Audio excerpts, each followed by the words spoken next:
So box and whisker plots are used to display data. It displays it by showing a lowest value, the highest value, the value that's right in the middle. It'll split it to lower and upper quartiles, and then the data, it shows you where the data is concentrated.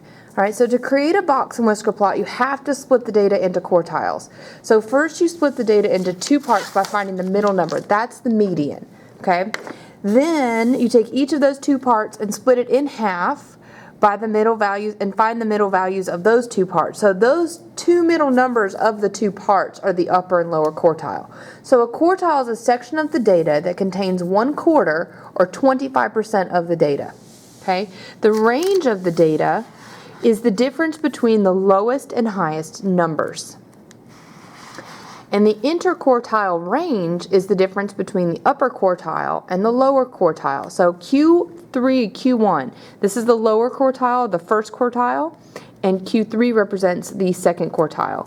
When you subtract those two numbers, you get the IQR, which is the interquartile range. Okay, so to create the box and whisker plot or the box plot, you have to start by identifying the following. So the very first thing you want to do is identify a minimum, the lower quartile, median, upper quartile, and the maximum. This is a 5-number summary. If you're ever asked for a 5-number summary, it's the minimum, lower quartile, median, upper quartile, and maximum. These are some alternate words or notations that you might see for these. So minimum might also be called the lower extreme. The lower quartile might also be known as Q1. Median, there's no other name. You might say middle number. Upper quartile is Q3, and then the maximum might be called the maximum or the upper extreme. These words are totally interchangeable, it just means the same thing. So the first thing you do is start with the median.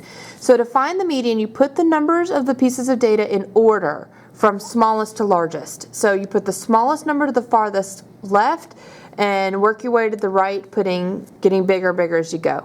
Then you find the very middle term and you circle it. And there's a star here because it says if there's no middle term, you draw a line between the two middle terms and you average them. So here's an example set of data. And if you take a look at it, all right, it's all kind of jumbled up. We've got 11, 19, 5, 34. It's just a set of data. All right, first you have to put those in order. So 5 is my smallest number, then 7, then 9, then 11, then 12, 16. So I put all of these pieces of data in order, and it's very good to count how many pieces of data you have in the first list so that when you get to the second list, you can count and make sure you have all of the pieces of data accounted for.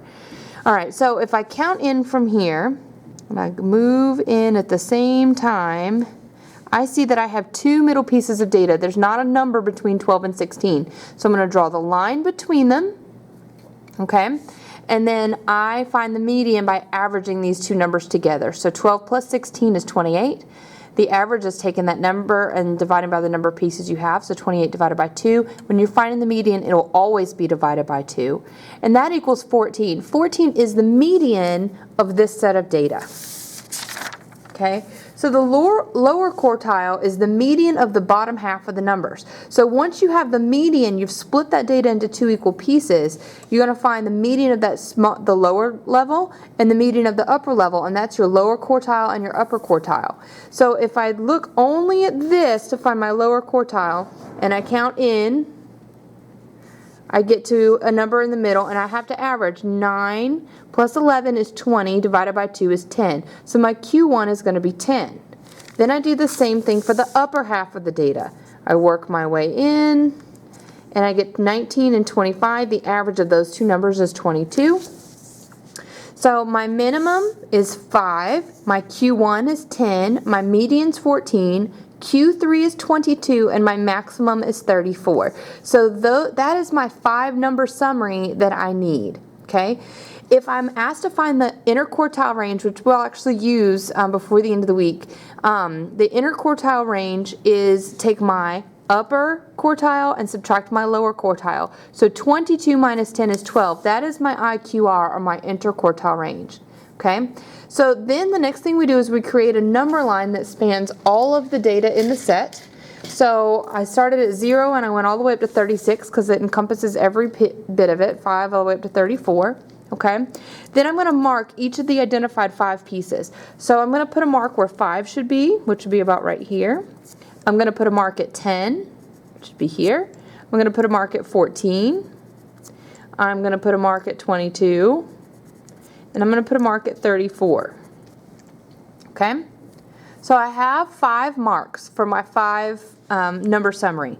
Then I'm going to draw a line around the middle 3, or a box around the middle 3.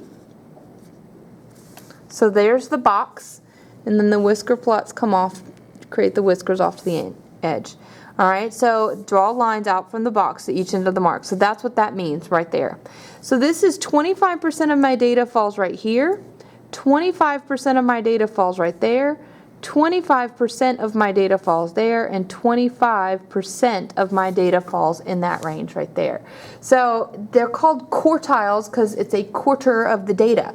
25% falls in here. That means a lot of the data is concentrated here around this number because this section is shorter. So between 10 and 14 is the same number of pieces of data as there are between 22 and 34.